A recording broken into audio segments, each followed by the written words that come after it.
Frequently, I can't help but think about loved ones when I hear you. I default to what I should say to them. Next time I hear them complain about government or partner or mother or fill in the blank, so I may soothe them or help stop the momentum. However, when I hear something that doesn't resonate with what I know or who I am, I end up not saying anything. Does that mean that I don't know this well enough and keeping quiet is the best thing to do now? No, that means that keeping quiet is the best thing to do now. Don't get into the problem-solving mode for others. It's not your job. Don't get in the problem-solving mode for others. It's not your job. What is your job? I would like some soothing with regards to me. Should this be my sole focus before any interaction? Your sole focus before any interaction with another person is to acknowledge the interaction that you have with your own inner being. What do you do as humans who co-create with each other? What is this communication all about? Are you supposed to talk to each other? Of course. Are you supposed to co-create with each other? Of course. Are you supposed to control each other? Never. Are you wired to find problems in them and solve them? You are wired to see what you don't want and launch rockets of desires about what you do want. But you will understand when you have mastery of co-creation, mastery of creativity, when you've launched the rocket and you're in alignment with the rocket before you take action. Abraham, you're making it sound pretty impossible for me to be in the world. We don't mean to. We want you to bumble around and have all of the experiences that you can have. We want you to be playful about it. Let it be the fun of getting better and better and better at it. You said, should this be my sole focus? If we were standing in your physical shoes, our dominant intent would be the following. I know I'm an extension of source energy, and that source energy part of me is the biggest part of me and is aware of me and is offering a vibration right here and now, and it's my intent to tune to that and then anything else I have time for. Someone said, Abraham, is this the end of the world? Are we in the fight of good against evil in our nation or in the world? Is it the end of the world? Is it the end of civilization? Is this what I've been hearing about from all those who are guarded, who talk about what we're coming to as a people?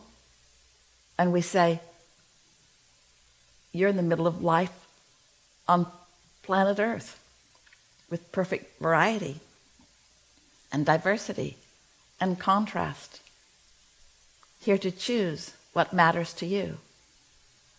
And whether you know anything about anything that we teach, the contrast is causing you to do the most important thing. All of the billions of you who are here, you're launching rockets of desires into your vortex. And you have created a magnificent atmosphere ripe for the becoming. And enough of you, new ones being born, the beasts of your planet, and those like you who are becoming deliberate about it, are finding alignment with your vortices in order to allow the inventions, the recoveries, the healing, the clarity, the prosperity, the abundance, the abounding. Nothing is going wrong here. We just think it would be a good idea if instead of picking a side when there are opposing sides, if instead of doing that, you would find resonance with the whole of you. Imagine an arena lots of people in the arena, in clusters. They've clustered together in their dislike of the other clusters primarily. And each is standing in their cluster, touting the things about themselves that they like as they protest the others. There's a clump of Democrats and a clump of Republicans and just about every religion that you can name. There are those of specific genders and gender preferences.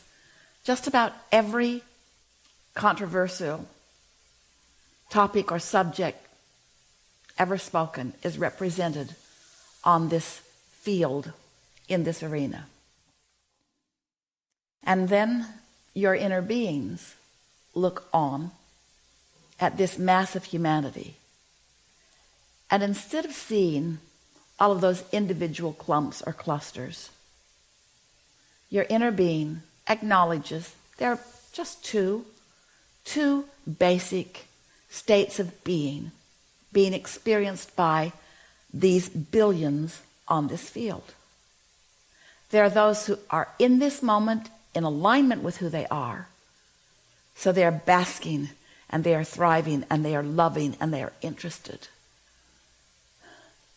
And then there are those who are in this moment not in alignment with who they are. And they are guarded and afraid and they are angry and they are belligerent. In other words, those are your choices. Tuned in to who you are and what you know, or not, and degrees of it all day, every day. We're not breaking your life down into such simplicity that there's nothing to be interested about. We're breaking it down to simplicity in terms of understanding it and guidance. And once you get that, these things will happen to you. Your sense of worthiness will return. Your appreciation for the positive aspects of others will return. The cooperative components that will come to you will come in clusters and in such fantastic measure and flow that you will understand for the first time the power of your beingness. The energy that creates worlds will flow through you. Your sense of productivity and progress will be off the charts. The feeling of love and appreciation that you have for yourself and for others and for the world will radiate from you. People who come into your environment will benefit just from being somewhere in the vicinity of that which you are. In other words, those around you will have a greater tendency to rise to the vibrational level of who they really are. And no one will ever be diminished as a result of knowing you. This is an easy game that you're participating in.